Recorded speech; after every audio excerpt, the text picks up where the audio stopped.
Hello guys. Matagal ng video to. Bata pa si Ezekiel. Hindi kasi ako nagbubura ng mga videos niya dito sa cellphone ko. Para pag lumaki siya, makikita niya yung mga video niya. Nakatira pa kami yan sa Soho Square. Doon pa accommodation namin. Umaga kasi si Mami. So sa gabi lang kami nakakalaboy. Si Daddy ang nag-aalaga sa kanya sa gabi, sa umaga kasi nasa work nga ako. Yan, tamang scooter, twister car lang sa buong Soho Square, sa fountain. Every hour nag-ano yung fountain, may music yan eh.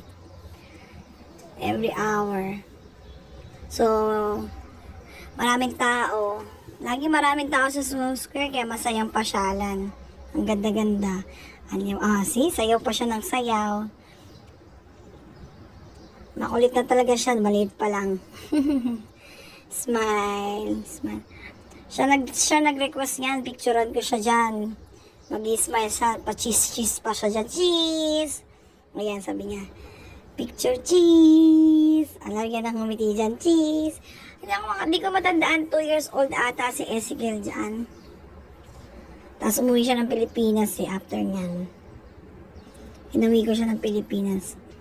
Diba? Ang ganda-ganda sa Soho Square. Nakakamiss lang. Hindi na kasi kami doon nakatira ngayon. Ang cute-cute pa ni Ezekiel. Ang cute-cute.